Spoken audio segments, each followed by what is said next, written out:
오늘 요한복음 마지막 21장은 예수님이 부활하시고 세 번째로 제자들에게 나타나신 이야기입니다.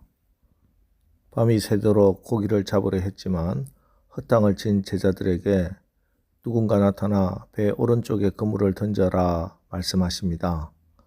그 말씀에 순종하여 그물을 내렸더니 153마리의 큰 물고기가 그물이 찢어질 듯 잡힙니다. 이에 베드로는 그분이 예수님인 것을 알아차리고 배에서 뛰어내려 예수님께 뛰어갑니다. 예수님은 어느새 해변에 숯불을 피워놓으시고 생선을 굽고 계십니다. 그 옆에는 빵도 있습니다. 무트로 올라온 제자들은 예수님과 함께 신비로운 아침 식사를 나눕니다. 그리고 이렇게 아침 식사가 끝나자 예수님은 베드로를 부르시더니 묻습니다. 요한의 아들 시몬아, 네가 이 사람들보다 나를 더 사랑하느냐? 이에 베드로는 대답합니다. 주님, 그러하나이다. 내가 주님을 사랑하는 줄 주님께서 아시나이다. 이렇게 대답하자 예수님은 이렇게 말씀하십니다. 내 어린 양을 먹이라. 그리고 잠시 후 예수님이 다시 베드로에게 묻습니다. 요한의 아들 시몬아, 네가 나를 사랑하느냐? 이에 베드로는 주님이 잘 못 들으셨나 하고 힘을 주어 대답합니다. 주님, 그러하나이다. 내가 주님을 사랑하는 줄 주님께서 아시나이다. 이에 주님은 또다시 내 양을 치라고 분부하십니다.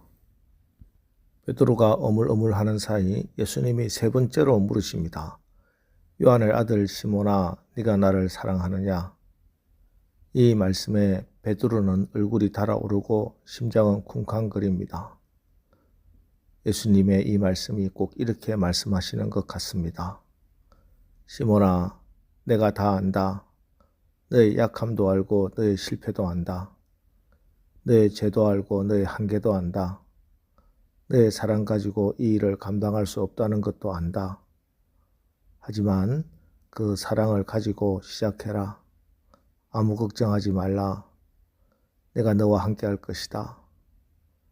이 일은 시몬 네가 하는 것이 아니다. 내가 하는 것이다. 너의 양떼가 아니다. 내 양떼다.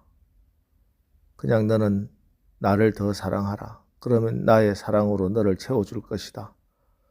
나를 더 사랑하라. 그러면 된다. 그것이면 된다. 베드로의 모든 연약함을 알고 계신 주님이 베드로의 상처를 어루만지고 계셨던 것입니다. 이 포근한 사랑 앞에 베드로는 무너져 내립니다. 그래서 주님께서는 모든 것을 아십니다. 그러므로 내가 주님을 사랑하는 줄을 주님께서 아십니다. 이렇게 말하는 베드로의 눈가에 이슬이 맺힙니다. 이제 예수님은 촉촉이 젖은 베드로의 눈을 쳐다보면서 나지막하게 다시 한번 말씀합니다. 내 양을 먹이라. 그래서 이 말씀을 받아 베드로는 예수님을 사랑하며 더 사랑하면서 주님을 따랐습니다. 그렇습니다. 예수님은 베드로에게 당신의 양떼를 치도록 분부하시면서 양떼에 대한 사랑을 확인하기 이전에 주님을 향한 사랑을 확인했습니다. 그것이 앞으로 베드로의 삶과 사역의 유일한 원천이 되어야 했기 때문입니다. 맞습니다. 예수님의 양떼를 맡아 먹이고 기르는 일에 있어서 가장 중요한 것은 목자로서의 훈련도 아니요 양떼에 대한 지식도 아닙니다. 예수 그분께 대한 사랑, 그것이 제일 중요합니다. 그 사랑만이 그의 상처를 치료할 수 있고 그의 한계를 넘어설 수 있게 해주며 방향을 잃지 않고 일할 수 있게 해줄 것이기 때문입니다. 그렇습니다. 사랑이 없으면 그 어떤 일도 껍데기가 되어버립니다. 그러나 예수님을 향한 그 사랑이 있으면 충분합니다. 사랑은 모든 것을 참으며 모든 것을 믿으며 모든 것을 바라며 모든 것을 견디기 때문입니다. 믿음, 소망, 사랑 이 세 가지는 항상 있을 것인데 그 중에 제일은 사랑입니다. 우리 한국 기독교 사회는 예수님을 닮은 존경할 믿음의 선배들이 너무나 많습니다. 원수를 양자 삼은 사랑의 원자탄 손양원 목사님, 오직 믿음으로 살다 가신 일사각오의 신앙 주기철 목사님, 주님을 사랑하며 양떼를 목양하신 한경직 목사님, 그리고 더 많은 분들이 이름 없이 빛도 없이 전막교회 새벽기도 종직이 맡아가며 정말 예수님을 사랑해서 예수님을 닮은 분들이 계십니다. 이분들이 참된 예수님의 제자들입니다. 오늘 예수님께서는 베드로에게 요한의 아들 시몬아, 네가 이 사람들보다 나를 더 사랑하느냐고 물으셨습니다. 이 말씀 주님이 베드로의 사랑을 독차지하고 싶은 욕망을 드러낸 것이 아닙니다. 하나님과의 사랑이 다른 모든 사랑에 앞서야 한다는 사실을 분명히 하시는 것입니다. 그럴 때 비로소 다른 사람들에 대한 사랑이 온전해질 수 있기 때문입니다. 여러분, 자녀에 대한 사랑이 온전해지길 바랍니까?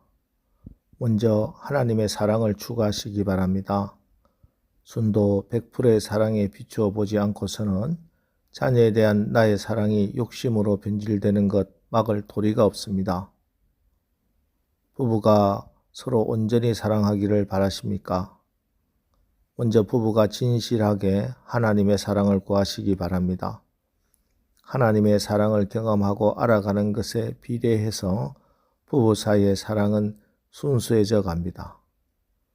나라와 민족과 인류에 대한 사랑도 하나님의 사랑에서 나와야 합니다. 그렇지 않으면 그 사랑은 쉽게 이데올로기, 사상으로 변질되어 분열과 갈등을 야기시킬 뿐입니다.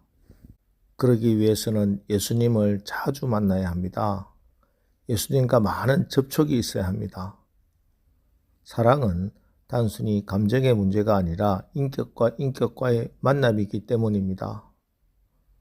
우리가 어떤 사람을 사랑한다고 할 때 어느 한순간에 첫눈에 반할 수는 있지만 그 사랑이 관계적이고 인격적이기 위해서는 순간의 감정이 아니라 지속적으로 서로를 알아가는 과정이 필요합니다. 하나님과의 사랑도 마찬가지입니다.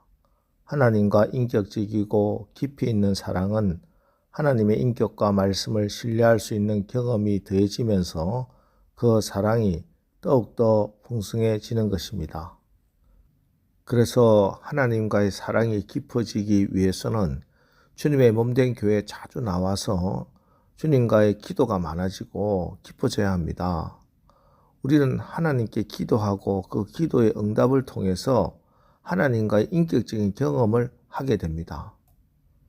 이렇게 하나님을 경험해 감으로 우리는 그분을 점점 더 신뢰하게 되고 더욱더 사랑하게 되고 이런 과정을 통해 우리의 믿음이 자라고 하나님과의 사랑의 관계가 더 깊어지고 풍성해지는 것입니다. 여러분, 예수님을 사랑해야 합니다. 예수님을 사랑하는 길이 풍성한 생명의 길이요 축복의 길입니다. 분명합니다. 우리의 영과 육이 건강하게 치유함을 받고 기쁨으로 주님과의 사역에 헌신하기 위해서 예수님의 향기가 나고 예수님을 닮아가는 사람은 예수님을 사랑하는 사람입니다.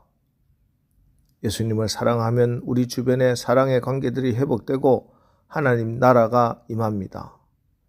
이제 오늘 하루도 예수님을 더욱더 사랑하여 우리가 그 사랑으로 천국을 경험하는 축복이 임하길 주님의 이름으로 축원합니다. 기도하겠습니다. 하나님, 요한복음을 읽는 가운데 주신 하나님의 음성을 듣고 우리가 일평생 승리하게 하옵소서. 우리가 지치고 힘들 때마다 우리를 찾아오셔서 위로하시고 사랑으로 회복시켜 주시는 주님, 오늘 주님이 우리에게 네가 나를 더 사랑하느냐 하는 음성을 듣습니다. 이 물음에 주님, 내가 주님을 사랑합니다. 주님, 부끄럽지만 주님을 사랑합니다 하고 고백합니다. 주님, 저희들이 예수님을 더욱더 사랑하게 하옵소서. 그리하여 치유받아야 할 모든 것이 깨끗하게 치유받고 건강해지게 하옵소서. 주님을 사랑함으로 나에게 맡겨진 가정, 사업, 교회 사역의 모든 일에 기쁨으로 넉넉히 감당할 수 있게 하옵소서. 그리하여 우리 주변이 사랑으로 가득 차고 넘치는 행복한 가정과 교회가 또 이 지역 사회가 되게 하옵소서. 예수님의 이름으로 기도합니다. 아멘. 자, 이제 주신 말씀을 붙들고 주여 오늘 하루도 우리가 예수님을 사랑함으로 하나님 나라를 경험하며 살아가게 하옵소서. 우리 합심해서 기도하고 나가겠습니다. 우리 기도하겠습니다.